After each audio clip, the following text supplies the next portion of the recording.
Hi friends, Indira ಅಡುಗೆ ಮನೆಗೆ ಸ್ವಾಗತ. ಫ್ರೆಂಡ್ಸ್, ಇವತ್ತಿನ ರೆಸಿಪಿಯಲ್ಲಿ ನಾನು ಗುಂಬಳಕಾಯಿ ಮಜ್ಜಿಗೆ ಹುಳಿ ಮಾಡೋದು ಹೇಗೆ ಅಂತ ತೋರಿಸ್ಕೊಡ್ತಾ ಇದ್ದೀನಿ. ಯಾಕಂದರೆ ಇವಾಗ ತುಂಬ ಬಿಸಿಲಲ್ವಾ, ಮಧ್ಯಾಹ್ನ ನಾವು ಹುಳಿ ಆ ಥರದಂತ ಮಾಡಿಕೊಂಡು ಊಟ ಮಾಡಿದರೆ ಅಷ್ಟೊಂದು ಊಟ ಸೇರಲ್ಲ. ಹಾಗಾಗಿ ಈ ಥರ ಗುಂಬಳಕಾಯಿ ಮಜ್ಜಿಗೆ ಹುಳಿನ ಮಾಡಿಕೊಂಡು ನಾವು ಊಟ ಮಾಡಿದರೆ ತುಂಬಾ ತಂಪಾಗಿರುತ್ತೆ ದೇಹ. ಫ್ರೆಂಡ್ಸ್, ಇವಾಗ ಗುಂಬಳಕಾಯಿ ಮಜ್ಜಿಗೆ ಹುಳಿ ಮಾಡೋದು ಹೇಗೆ ಅಂತ ನೋಡೋಣ ಅಲ್ವಾ. ಗುಂಬಳಕಾಯಿನ ಕಟ್ ಮಾಡಿ ಇಟ್ಕೊಂಡಿದ್ದೀನಿ ನೋಡಿ. ಈ ಥರ ಇಷ್ಟು ಉದ್ದುದ್ದಕ್ಕೆ ಕಟ್ ಮಾಡಿ ಇಟ್ಕೊಂಡಿದ್ದೀನಿ. ಇವಾಗ ನಾವು ಇದನ್ನು ಬೇಯಿಸ್ಕೋಬೇಕು ಮೊದಲು. ಅದಕ್ಕಿಂತ ಮುಂಚೆ ನಾನು ಇದ್ರ ಸಿಪ್ಪೆ ತೆಗೆದಿದ್ದೀನಲ್ಲ, ಅದನ್ನು ಇಲ್ಲಿ ಒಂದು ಬೌಲಿಗೆ ಹಾಕಿ ಇಟ್ಕೊಂಡಿದ್ದೀನಿ. ಯಾಕಂದರೆ ಇದರಿಂದ ನಾವು ಚಟ್ನಿ ಮಾಡ್ಬೋದು.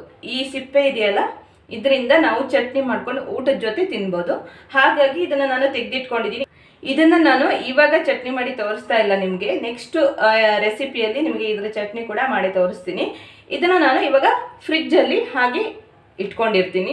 ಬನ್ನಿ ಇವಾಗ ಗುಂಬಳಕಾಯಿನ ನಾವು ಫಸ್ಟ್ ಬೇಯಿಸ್ಕೊಳ್ಳೋಣ. ಇವಾಗ ಗುಂಬಳಕಾಯಿ ಬೇಯಿಸ್ಕೊಳ್ಳೋಕ್ಕೆ ನಾನು ಒಂದು ಪಾತ್ರೆ ಇಟ್ಕೊಂಡಿದ್ದೀನಿ. ಗುಂಬಳಕಾಯಿನ ಚೆನ್ನಾಗಿ ಕಟ್ ಮಾಡಿಕೊಂಡು ವಾಶ್ ಮಾಡಿಕೊಂಡು ಇವಾಗ ಆ ಪಾತ್ರೆಗೆ ಗುಂಬಳಕಾಯಿನ ಹಾಕ್ಕೊತಾ ಇದ್ದೀನಿ. ಆನಂತರ ಅದಕ್ಕೆ ಒಂದು 1/4 ಸ್ಪೂನ್ ಆಗೋಷ್ಟು ನಾನು ಅರಿಶಿನ ಹಾಕ್ಕೊತಾ ಇದ್ದೀನಿ. ಆಮೇಲೆ ಒಂದು 5ರಿಂದ 6 ಕರಿಬೇವು ಸೊಪ್ಪು ಹಾಕ್ಕೊತಾ ಇದ್ದೀನಿ. ಕರಿಬೇವು ಸೊಪ್ಪು ಇವಾಗ ಆಪ್ಷನಲ್ಲು, ಆಮೇಲೆ ಒಗ್ಗರಣೆ ಹಾಕುವಾಗ ಬೇಗ ಹಾಕಬೇಕು, ಹಾಗಾಗಿ ಬೇಕಾದರೆ ಹಾಕ್ಕೊಳ್ಳಿ. ಆಮೇಲೆ ರುಚಿಗೆ ತಕ್ಕಷ್ಟು ಉಪ್ಪು. ಆಮೇಲೆ ಈ ಗುಂಬಳಕಾಯಿ ಮುಳುಗುವಷ್ಟು ನೀರು ಹಾಕೋಬೇಕು ನಾವು. ಹಾಕ್ಕೊಂಡು ಇದು ಚೆನ್ನಾಗಿ ಬೇಯಬೇಕು. ಇದಕ್ಕೆ ಆಮೇಲೆ ನೀರೆಲ್ಲ ಹಾಕ್ಕೊಂಡಾದಮೇಲೆ ನಾವು ಒಂದು ಸ್ವಲ್ಪ ಸೌಟಲ್ಲಿ ಮಿಕ್ಸ್ ಮಾಡಬೇಕು. ಅದನ್ನು ಮಿಕ್ಸ್ ಆದಮೇಲೆ ಅದು ಹಾಗೆ ಬೇಯ್ತಾ ಇರಲಿ. ಒಂದು ಪಾತ್ರೆ ಮೇಲ್ಗಡೆ ಒಂದು ತಟ್ಟೆನ ಮುಚ್ಚಿಬಿಟ್ಟು ಹಾಗೆ ಬೇಯ್ತಾ ಇರಲಿ. ನಾವೀಗ ರುಬ್ಬಕ್ಕೆ ರೆಡಿ ಮಾಡ್ಕೊಳ್ಳೋಣ. ನಾನಿಲ್ಲಿ ಮಿಕ್ಸಿ ಜಾರ್ ಇಟ್ಕೊಂಡಿದ್ದೀನಿ. ಅದಕ್ಕೆ 1 ಕಪ್ ಆಗೋಷ್ಟು ತೆಂಗಿನ ತುರಿನ ಹಾಕ್ಕೊತಾ ಇದ್ದೀನಿ. ಆಮೇಲೆ 1 ಸ್ಪೂನ್ ಆಗೋಷ್ಟು ಜೀರಿಗೆ ಹಾಕ್ಕೊತಾ ಇದ್ದೀನಿ. ಇದಕ್ಕೇ ನಾನು 2 ಹಸಿಮೆಣ್ಸಿನ್ಕಾಯಿ ಹಾಕ್ಕೊತಿದ್ದೀನಿ. ನನಗೆ ಯಾಕಂದರೆ ನಾನು ಜಾಸ್ತಿ ಖಾರ ಹಾಕ್ಕೊತಾ ಇಲ್ಲ. ನೀವು ಬೇಕಾದರೆ 3 ಅಥವಾ 4 ಹಾಕೋಬೋದು, ಚೆನ್ನಾಗಾಗುತ್ತೆ ಖಾರ. ನಾನಿಲ್ಲಿ 2 ಹಸಿಮೆಣ್ಸಿನ್ಕಾಯಿ ಹಾಕ್ಕೊಂಡಿದ್ದೀನಿ. ಕ್ವಾಂಟಿಟಿ ಕೂಡ ನಾನು ಸ್ವಲ್ಪ ಮಾಡ್ತಾ ಇರೋದು. ಆಮೇಲೆ ಅದಕ್ಕೆ ಒಂದು ಸ್ವಲ್ಪ ಕೊತ್ತಂಬರಿ ಸೊಪ್ಪು ಹಾಕ್ಕೊತಾ ಇದ್ದೀನಿ. ಆಮೇಲೆ 1 ಸ್ಪೂನ್ ಆಗುವಷ್ಟು ನಾನು ಅಕ್ಕಿನ ನೆನೆ ಹಾಕಿಟ್ಕೊಂಡಿದ್ದೆ. ಒಂದು ಅರ್ಧ ಗಂಟೆ ನೆನೆ ಹಾಕ್ಕೊಂಡಿದ್ದೆ. ಅದನ್ನು ಇವಾಗ ಇದಕ್ಕೆ ಹಾಕ್ಕೊಂಡು ರುಬ್ಕೊತಾ ಇದ್ದೀನಿ. ನಾವು ರುಬ್ಕೊಳ್ಳುವಾಗ ನುಣ್ಣಗೆ ರುಬ್ಕೋಬೇಕು. ಇವಾಗ ಗುಂಬಳಕಾಯಿ ಬೆಂದಿದೆ ಅಂತ ನೋಡೋಣ. ನೋಡೋದು ಹೇಗೆ ಅಂದರೆ, 1-2 ಗುಂಬಳಕಾಯಿನ ತೆಕ್ಕೊಂಡು ಅದನ್ನ ಪ್ರೆಸ್ ಮಾಡಿ, ಅಥವಾ ಹಾಗೇನು ನೋಡಿದ ತಕ್ಷಣ ಗೊತ್ತಾಗುತ್ತೆ. ಇಲ್ಲಾಂದರೆ ಹಾಗೂ ಗೊತ್ತಾಗಿಲ್ಲ ಅಂದರೆ ಸ್ವಲ್ಪ ಪ್ರೆಸ್ ಮಾಡಿಬಿಟ್ಟು ನೋಡಿ, ಗೊತ್ತಾಗುತ್ತೆ. ನೋಡಿ, ಇವಾಗ 3/4 ಅಂಶ ಗುಂಬಳಕಾಯಿ ಬೆಂದಿದೆ. ಮತ್ತು ಉಳಿದಂಶ ನಾವು ಮಸಾಲೆ ಹಾಕ್ತೀವಲ್ಲ, ಆವಾಗ ಅದು ಬೇಯ್ಕೊಳ್ಳುತ್ತೆ. ಇವಾಗ ಇದಕ್ಕೆ ನಾನು ಮಸಾಲೆ ರುಬ್ಕೊಂಡಿದ್ವಲ್ಲ, ಅದನ್ನು ಹಾಕೋಣ.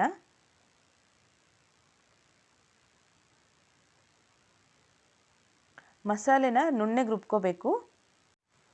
ಮಸಾಲೆ ಹಾಕಿದ್ಮೇಲೆ ಸ್ವಲ್ಪ ಸೌಟ್ ಆಡಿಸ್ಬೇಕು. ಈ ಥರ ಇಷ್ಟು ನೀರಾಗಿದ್ದರೆ ಸಾಕಾಗುತ್ತೆ.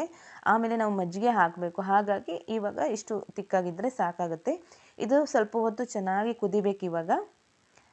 ಯಾಕಂದರೆ ಇವಾಗಲೇ ಕುದಿಬೇಕು ಫುಲ್ಲು. ಯಾಕಂದರೆ ನಾವು ಮಜ್ಜಿಗೆ ಹಾಕಿದ ಮೇಲೆ ಜಾಸ್ತಿ ಕುದಿಯೋಂಗಿಲ್ಲ. ಮಜ್ಜಿಗೆನ ನಾವು ಜಾಸ್ತಿ ಹೊತ್ತು ಕುದಿಸಲ್ಲ. ಹಾಗಾಗಿ ಮಜ್ಜಿಗೆ ಹಾಕಿ 1-2 ನಿಮಿಷ ಕುದಿಸ್ಕೋಬೇಕು. ಆಮೇಲೆ ಸ್ಟವ್ ಆಫ್ ಮಾಡಿಕೋಬೇಕು. ಇವಾಗ ಮಸಾಲೆ ಚೆನ್ನಾಗಿ ಬೆಂದಿದೆ ನೋಡಿ. ಇಷ್ಟು ಬೆಂದರೆ ಸಾಕಾಗುತ್ತೆ. ಉಪ್ಪೆಲ್ಲ ನೋಡ್ಕೊಂಡು ಹಾಕೋಬೇಕು. ಇವಾಗ ನಾನು ಮಜ್ಜಿಗೆನ ಹಾಕ್ಕೊತಾ ಇದ್ದೀನಿ. ನೀವು ಮೊಸರು ಕೂಡ ಹಾಕೋಬೋದು. ಇನ್ ಕೇಸ್ ನೀವು ಮೊಸರು ಹಾಕೋ ಥರ ಇದ್ದರೆ ಮೊಸರನ್ನ ಒಂದು ಸ್ವಲ್ಪ ಗ್ರೈಂಡ್ ಮಾಡಿ, ಮಿಕ್ಸಿಯಲ್ಲಿ ಒಂದು ಸ್ವಲ್ಪ ಗ್ರೈಂಡ್ ಮಾಡಿ ಆವಾಗ ಹಾಕ್ಕೊಳ್ಳಿ. ಸ್ವಲ್ಪ ನೀರು ಮಾಡಿನೇ ಹಾಕ್ಕೊಳ್ಳಿ. ಮಜ್ಜಿಗೆ ಹಾಕಿದ ಮೇಲೆ ಒಂದು 2ರಿಂದ 3 ನಿಮಿಷ ಕುದಿಸ್ಕೋಬೇಕು. ಆಮೇಲೆ ಸ್ಟವ್ ಆಫ್ ಮಾಡ್ಕೋಬೇಕು. ಇವಾಗ ಮಜ್ಜಿಗೆ ಹುಳಿ ಆಗಿದೆ. ಒಗ್ಗರಣೆ ಬೇಕಲ್ವ. ಈಗ ನಾನು ಒಗ್ಗರಣೆ ಪ್ಯಾನ್ ಇಟ್ಕೊಂಡಿದ್ದೀನಿ. ಅದಕ್ಕೆ ಕೊಬ್ಬರಿ ಎಣ್ಣೆ ಹಾಕ್ಕೊತಾ ಇದ್ದೀನಿ.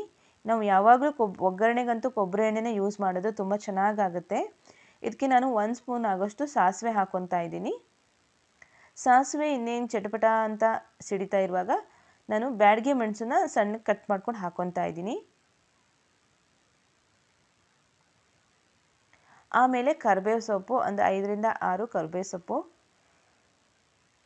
ಆಮೇಲೆ ಒಂದು ಸ್ವಲ್ಪ ಹಿಂಗೆ ಹಾಕ್ಕೊತಾ ಇದ್ದೀನಿ. ಒಂದು 1/4 ಸ್ಪೂನ್ ಆಗುವಷ್ಟು ಹಿಂಗೆ ಹಾಕ್ಕೊಂಡು ಸ್ವಲ್ಪ ಫ್ರೈ ಮಾಡ್ಕೋಬೇಕು. ಇವಾಗ ಮಜ್ಜಿಗೆ ಹುಳಿಗೆ ನಾವು ಒಗ್ಗರಣೆ ಹಾಕ್ಕೊಳ್ಳೋಣ.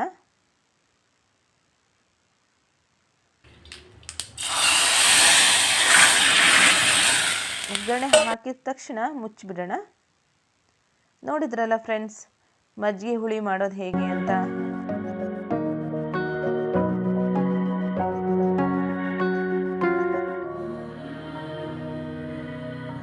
ನೋಡಿದ್ರಲ್ಲ ಫ್ರೆಂಡ್ಸ್, ಮಜ್ಜಿಗೆ ಹುಳಿ ಮಾಡೋದು ಹೇಗೆ ಅಂತ.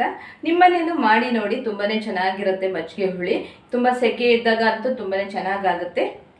ಯಾರೆಲ್ಲ ನನ್ನ ಚಾನಲನ್ನು ಇನ್ನು ಸಬ್ಸ್ಕ್ರೈಬ್ ಮಾಡ್ಕೊಂಡಿಲ್ಲ, ಬೇಗನೆ ಸಬ್ಸ್ಕ್ರೈಬ್ ಮಾಡ್ಕೊಡಿ. ಹಾಗೆ ಬೆಲ್ ಐಕಾನ್ನ ಪ್ರೆಸ್ ಮಾಡೋದನ್ನ ಮರಿಬೇಡಿ. ಈ ವಿಡಿಯೋ ನಿಮಗೆ ಇಷ್ಟವಾಗಿದ್ದರೆ ಲೈಕ್ ಮಾಡಿ, ಶೇರ್ ಮಾಡಿ, ಹಾಗೆ ಸಬ್ಸ್ಕ್ರೈಬ್ ಮಾಡೋದನ್ನ ಮರಿಬೇಡಿ. ಧನ್ಯವಾದಗಳು.